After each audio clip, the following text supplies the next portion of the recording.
Nous allons commencer par les cocottes avec C'est pas sourcé. Eh bien, merci beaucoup et soyez très attentifs. Un tonnerre d'applaudissements pour les accueillir.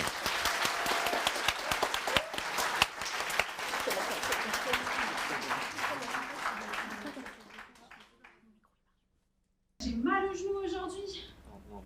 Tu sais, Jamy, plus on vieillit, plus on a de problèmes comme celui-ci. Mais c'est vrai, moins on est capable de faire les choses, plus on se rend compte que les êtres humains ont des capacités incroyables et qu'ils peuvent faire beaucoup de choses avec leurs bras et leurs jambes. Où tu veux en venir, Fred? Aujourd'hui, j'ai décidé de retrouver mes capacités de jeunesse et de me mettre au sport. Mais t'es où, là? Comme tu peux le voir, je suis dans la forêt de Fontainebleau. Un lieu incroyable pour faire de l'escalade.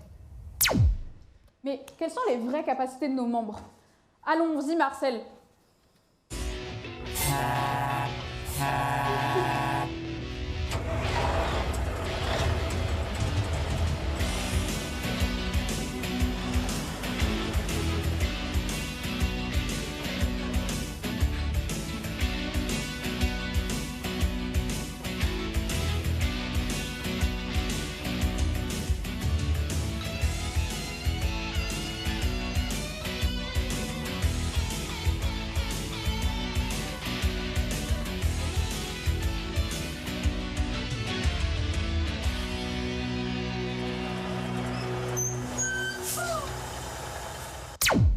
À une soixantaine de kilomètres de Paris, nichée entre pins, rochers et sable fin, la forêt de Fontainebleau est bien plus qu'un simple décor de contes de fées. Véritable joyau naturel, elle attire chaque année des milliers de grimpeurs venus du monde entier. Ces blocs de crise aux formes étranges et variées offrent un terrain d'entraînement idéal pour mettre à l'épreuve une des plus grandes merveilles de l'évolution humaine, nos bras.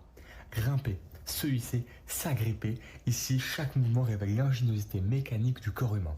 À Fontainebleau, les muscles travaillent, les articulations s'activent et l'appréhension devient un art. C'est dans ce décor sauvage que commence notre exploration du bras humain.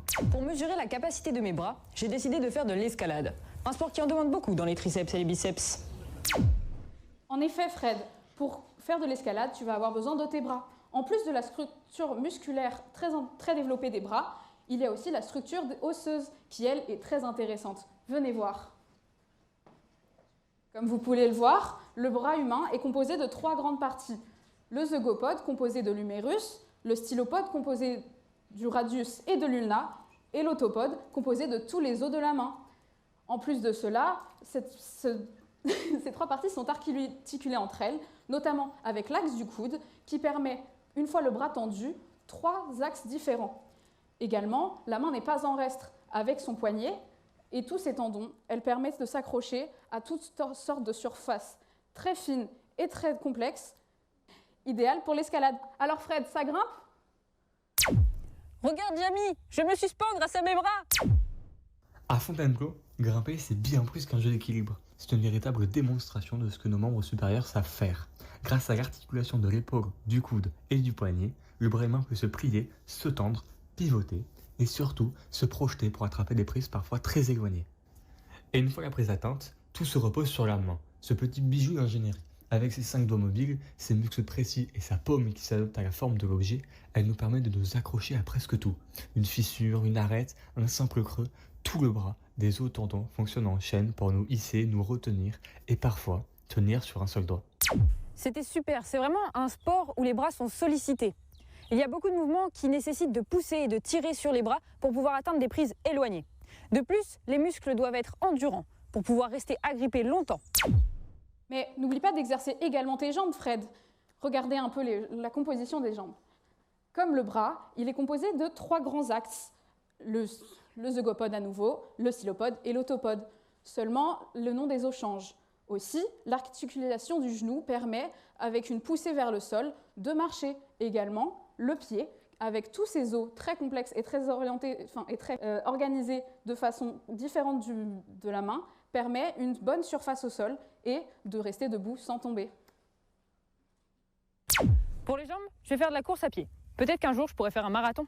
Courir, ça a l'air simple, mais c'est une vraie chorégraphie biomécanique. À chaque foulée, le bassin, la hanche, le genou et la cheville travaillent ensemble comme une chaîne articulée qui propulse le corps en avant. Les muscles des jambes, des fessiers jusqu'aux mollets, se contractent et se relâchent avec une précision impressionnante. Et grâce à la voûte plantaire, le pied absorbe les chocs et relance le mouvement. Bref, nos membres inférieurs sont taillés pour avancer vite et loin. Jamy, je sens plus mes jambes. Je pense que c'est l'heure de se reposer. En plus, ça m'a donné envie de me remettre au sport. Fred semble avoir compris l'importance de ses membres et toutes leurs capacités.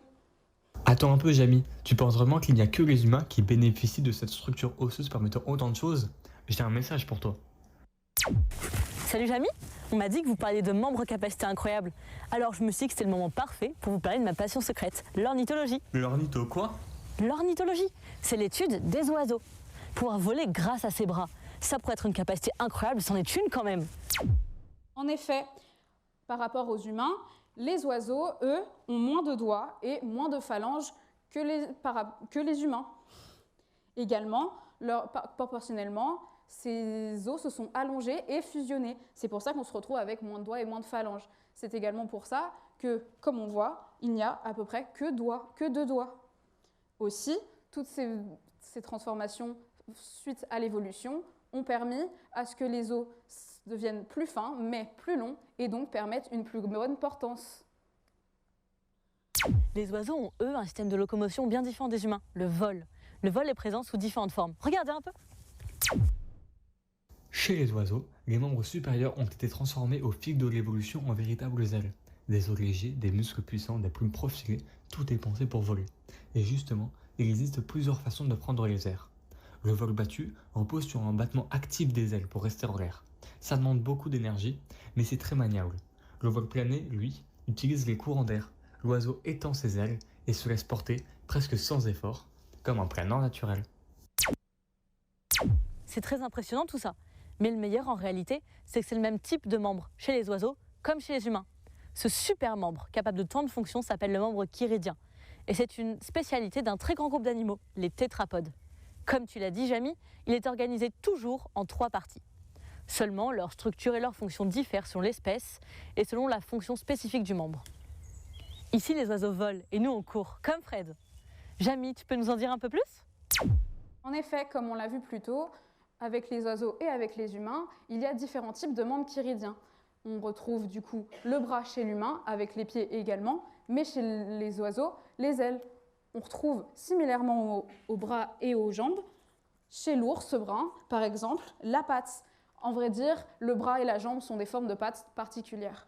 Comme on voit, on retrouve les mêmes parties, le zygopode, le stylopode et l'autopode. Seulement, l'autopode ici va être, comme chez la plupart des tétrapodes qui possèdent des pattes, avoir des griffes au bout. Mais il existe encore un autre type de membre chiridien, la nageoire, comme on le voit ici avec l'orque. Pour la nageoire, on voit que proportionnellement, les os se sont raccourcis, mais ils se sont épaissis, permettant donc dans l'eau une meilleure poussée. C'est très intéressant tout ça, Jamy. Mais comment se fait-il qu'un même membre ait autant de formes? Et puis, qu'est-ce qui arrive en premier? L'aile, la patte ou la nageoire? À vrai dire, l'évolution est un peu complexe. Au début, on se retrouve avec des sortes de poissons à nageoires charnues qui évoluent dans l'eau, qui, peu à peu, vont développer un squelette interne. Ce squelette interne va, au fur et à mesure, former des pattes. Grâce à ces pattes, cette espèce de poisson avec des pattes bizarres va sortir de l'eau. C'est là qu'on assiste à la vraie naissance des pattes. Donc, on peut dire que ce sont les pattes qui sont apparues en premier. Mais à vrai dire, il y a autant de membres chiridiens qu'il y a d'espèces de tétrapodes. Et au cours de l'évolution, les pattes n'ont pas été les mêmes que celles du début. Elles se sont spécialisées en même temps que se sont spécialisées avec cette base de pattes les ailes ou les nageoires. Mais c'est tellement impressionnant l'évolution. Pense au fait que l'ours, la baleine, le crocodile et la mouette ont le même type de membres que nous. Ça donne le vertige!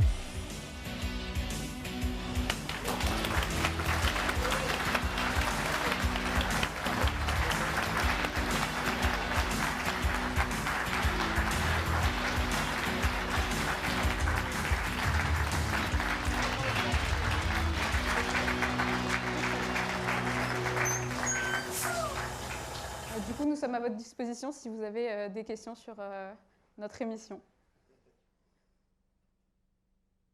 Oui, Monsieur Kerner.